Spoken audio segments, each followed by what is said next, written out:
You know, it's funny. We use thousands of words every day without even thinking about it. But some of those little, everyday words, they're doing some serious heavy lifting.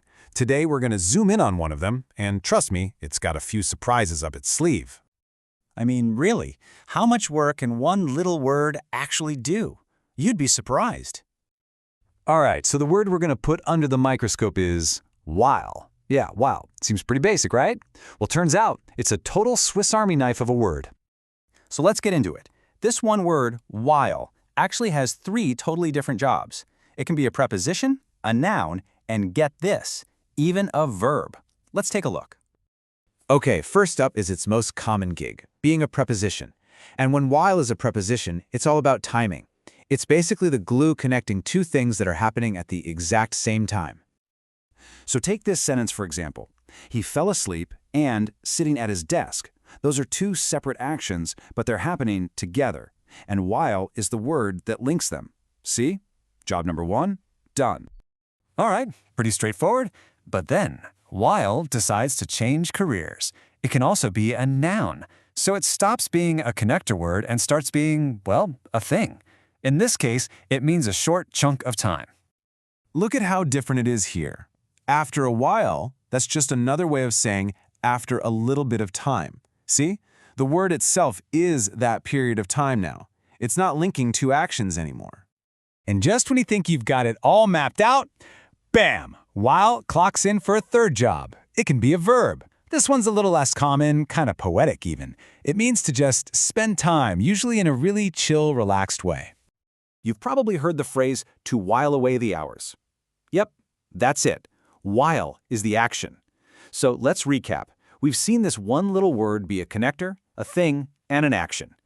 That's a lot of work for one word. But here's the thing. This isn't just a neat little grammar party trick. This incredible flexibility is actually the reason whiles is so important. And that leads us to a very exclusive list. So you might be asking, okay, so what? Why does this matter? Well, because being able to do all this stuff gets you, well, a VIP pass into a really special club. And this club is all about being super efficient, super clear, and helping people all over the world communicate. A club that has exactly 850 members. That's right. While is on the Basic English 850 list. This is a hand-picked set of words that form a foundational vocabulary for everyone, everywhere. So what exactly is this list? It's a really cool idea, actually. It's about boiling down a language to its most essential, most hardworking words. Basically, the Basic English 850 is a core vocabulary. These words were specifically picked because they're powerful and super versatile. The whole idea was to make a simpler version of English that's easier for people around the world to learn, but that you could still use to say some pretty complex stuff. And hey, here's a fun little side note. Since we're talking about a word for global communication, it's kind of neat how it's said differently. In the UK, you might hear a bit of a who sound at the beginning, like while. But in the US, it's a cleaner while.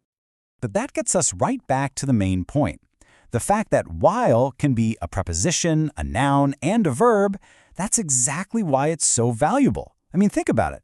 Why learn 3 separate words if you have one that can do all 3 jobs? That's what you call efficiency. Okay, so let's zoom back out. Why is this important for you? What's the big takeaway from looking so closely at just one word? Well, it proves that you can say a huge amount with just a small number of words. The whole point of basic English is that you don't need a giant vocabulary to get your ideas across. You just need the right words, the most powerful ones. And when you really look at a word like while, it's like peeking behind the curtain and seeing how language is built. There's this hidden power, this amazing efficiency, baked into the words we use every single day without even noticing. So I'll leave you with this question to think about. Now that you've seen the secret life of while, what other simple words are out there quietly doing way more work than we give them credit for?